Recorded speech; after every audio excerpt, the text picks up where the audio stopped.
Hi everyone, कैसे हो आप सब। तो आज मैं आप सबके लिए एक्सप्लेन करने जा रही हूँ फ्लैश सीजन 6 का एपिसोड नंबर 13।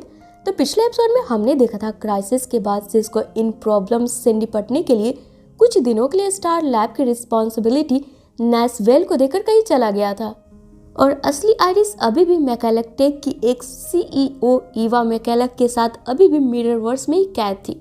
तो चलिए फ्रेंड्स, इसी के साथ स्टार्ट करते हैं अपनी आज के एक्सप्लेनेशन एपिसोड नंबर 13 के साथ, जिसकी शुरुआत रोजमर्रा की दिनचर्या से शुरू होती है, जहां बैरी सुबह सुबह हाथ में फूल लिए अपने पेरेंट्स के सिमेट्री यानी कि कब्र वाली जगह पहुंचता है। पर क्राइसिस के बाद इस जगह पर सड़क बन चुकी थी। तब बैरी समझ नहीं पाता कि अगर यहाँ सड़क बन चुका है तो यहाँ वाला कब्रिस्तान कहाँ होगा। तभी यहाँ बैरी के फोन पर मेटा अटैक अलर्ट मिलता है, जिसे देख बैरी फौरन फ्लैश बैन इस लोकेशन पर जाने लगता है और स्टार लैब में अपनी टीम से कांटेक्ट करता है। तब यहाँ पर बैरी को पता चलता है स्टार लैब में तो फ्लैश टीम का कोई भी मेंबर मौजूद नहीं है। यहाँ पर तो सिर्फ कैमेलिया और चेस्टर होते हैं। जहाँ कैमेलिया फ्लैश को बताती है फ्रोस्ट आर्गस रामसी रोसो का कंडीशन देखने गई है तो सिस को अभी तक लौटा नहीं है। आइरिस अपने न्यूज में व्यस्त है और बचा डिब्नी, वो किसी को बिना बताए कल शाम से ही कहीं गायब है। तभी यहाँ पर चेस्टर एक्साइटेड होकर बोलता है, सर आप बोलो तो मैं आपकी कुछ मदद करूँ।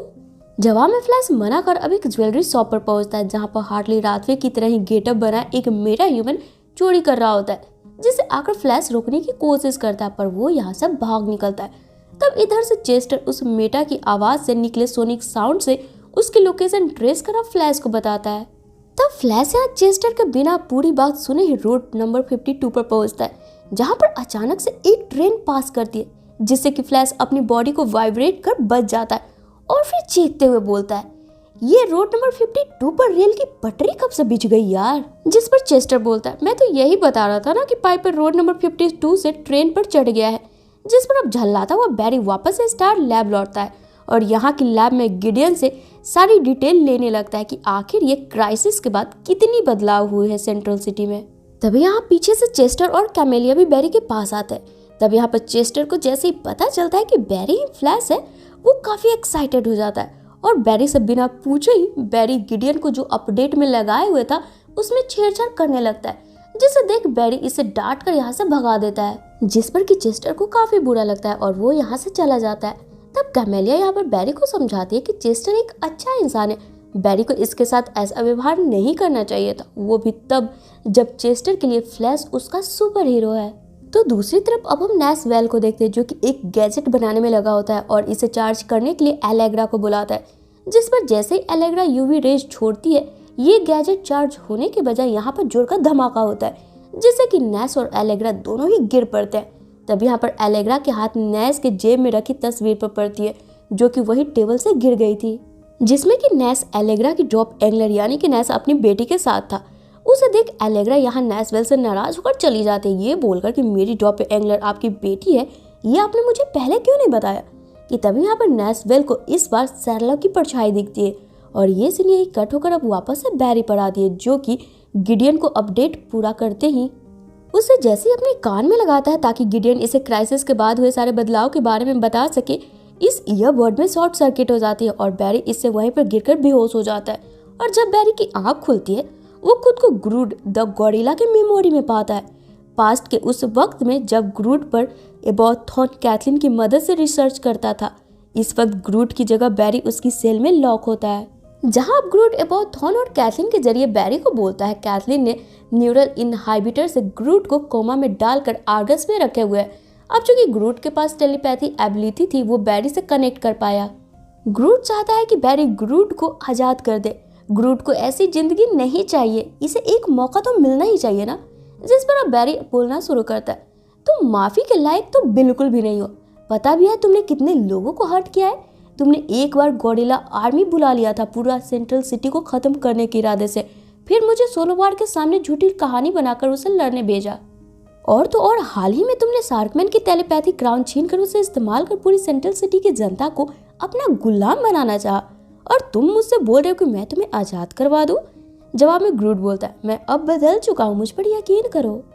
जिस पर बैरी बोलता है, मुझे इस तरह किडनैप करके, जिसे सुन अब ग्रूड खुद बैरी के सामने आता है और बैरी के सेल का लॉक खोल देता है, जिससे कि बैरी की पावर्स वापस आ जाती है। अब ये देख बैरी ग्रूड पर भरोसा न कर अपने सुपर स्पीड से इसे एक घूसा मार यहाँ से भाग निकलता है और हर तरफ घूमकर ग्रूट के माइंड से बाहर निकलने का रास्ता ढूंढने लगता है। तब आखिरकार ब्लैक फॉरेस्ट में बैरी को एक यहाँ से बाहर निकलने का रास्ता दिखता है, जिसकी तरफ बैरी जैसे ही बढ़ने लगता है तभी यहाँ पर इस गेट का पहरेदार आता है, जो कि और कोई नहीं बल्कि सोलोवार होता है, जो आते ही बैरी को घूसा मारता है। तो इधर स्टार लैब में अब हम फ्रोस्ट को देखते हैं, जो कि वापस आ गई थी और फिर चेस्टर से बात करते हुए जैसे ही बैरी के पास पहुंचती है, ये देखती है बैरी तो यहीं पर बेहोश गिरा पड़ा है, जिसे फौरन फ्रोस्ट चेस्टर और कैमेलिया के हेल्प से बेड पर लेटाकर इसे चेक करती है।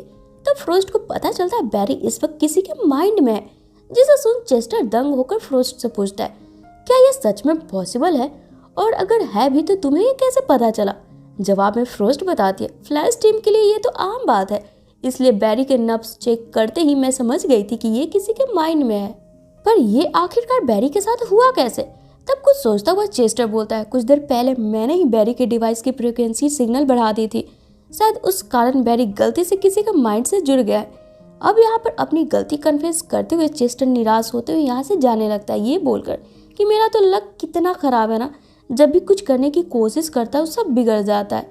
तभी यहाँ पर फ्रोस्ट चेस्टर के पीछे आती है और इससे बोलती है, मुझे नहीं पता तुम ये कैसे करोगे, पर बैरी को वापस लाने में तुम मेरी मदद करो। आई नो कि तुम उसे वापस ला सकते हो, मैंने तुम्हारी बायोडाटा देख रखी है।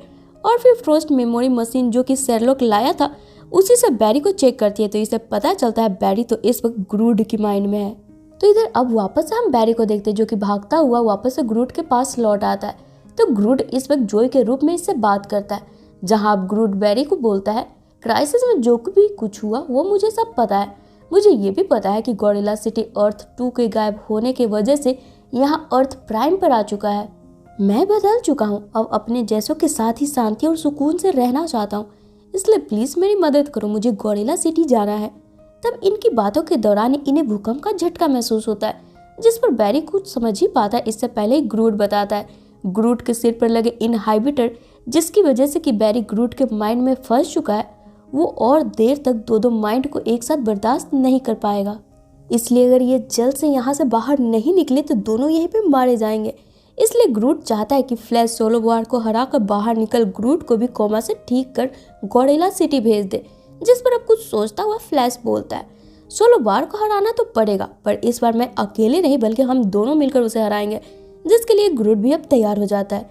तो अब हम नकली आयरिस को देखते हैं, जो कि सीसीपीडी में जोय से मिलने जाती है और बातों ही बातों में जोय से जोसेफ कार्बर यानी कि मैकेलक टेक के सीईओ से जुड़ी उसकी पर्सनल डाटा मांगती है। जवाब में जोय बोलता है, ये चीजें बहुत पर्सनल है, मैं ये शेयर नहीं कर सकता। जिस पर नकली आयरिस सब चिल्लाते हुए बोलती है, आपको अपनी बेटी पर यकीन नहीं है, आप मुझसे चीजें छुपाओगे? अब यहाँ आयरिस का इतना वियर्ड बर्ताव देख जोय इसे घूरने लगता है। तब ये नकली आयरिस अब खुद को शांत कर मुस्कुराते हुए जोय से माफी मांग दोपहर में लंच पर चलने बोलती है। और फिर दोपहर होते ही जोय को पहले रेस्टोरेंट भेजकर खुद ट्रैफिक में फंसने का बहाना बनाते हुए चुपके से जोय के केबिन में घुसकर कार्बर की सारी फाइल डाउनलोड कर लेती है। तो इधर अब हम वापस से फ्लैश और ग्रूट को देखते हैं, जो जंगल में पहुंचते हैं सोलोवार को हराने के लिए। अब यहाँ पर जैसे ही सोलोवार इनके सामने आता है, चूंकि ये लोग ग्रूट के माइंड में थे, यहाँ तो कुछ भी पॉसिबल था, इसलिए फ्लैश अब ग्रूट के शरीर में मर्ज हो जाता है, यानी कि अब ग्रूट बन चुका था ग्रूट द फ्लैश, जिसके अंदर से फ्लैश अपनी पावर्स कैसे इस्तेमाल करना है ग्रूट को बताता है और ग्रूट ठीक वैसा ही करता है। पर चूंकि ग्रूट सोलोवार से काफी डरता था, एक क्षण तो ग्रूट सोलोवार से हार मान लेता है, जिससे सोलोवार मार मारकर उसके मुंह से खून निकाल देता है। तब अंदर से फ्लैश ग्रूट को हौसला देता है कि ये ग्रूट का माइंड है, ग्रूट सोलोवार को हरा सकता है, बस ग्रूट को थोड़ी सी हिम्मत करनी है। तो दूसरी तरफ स्टार लैब में चेस्टर फ्रोस्ट के साथ मिल इस मेमोरी मशीन से बैरी से कनेक्ट कर इसे सही सलामत बाहर निकालने की तैयारी में होता है। तो इधर अब ग्रूट को भी जोश आ जाता है फ्लैश की बातें सुनकर, जिसके बाद अब ग्रूट खड़ा होते ही सोलोवार के चारों ओर भागकर अपनी सुपर स्पीड से एक जोर का घूसा मार इसे गिरा देता है और फिर उसी स्पीड से अब वो बैरी के साथ बाहर आ जाता है। जहां एक तरफ बैरी को स्टार लैब में होश आ जाता है, तो दूसरी तरफ आर्गस में ग्रूट भी सही सलामत कोमा से बाहर आ जाता है। जिसके बाद अब शाम के वक्त बैरी, फ्रोस्ट, कैमेलिया और चेस्टर साथ में होते हैं, जहां चेस्टर बैरी से पहले तो अपनी गलती के लिए माफी मांगता है और फिर बैरी को बताता है, कैमेलिया ने मुझे बताया कि तुम अपने पेरेंट्स की सिमेट्री कई दिनों से ढूंढ रहे हो, मैंने उसे ढूंढ निकाला है। अब ये देख बैरी काफी खुश हो जाता है और चेस्टर को भी अपनी टीम में रहने की इजाजत दे देता है।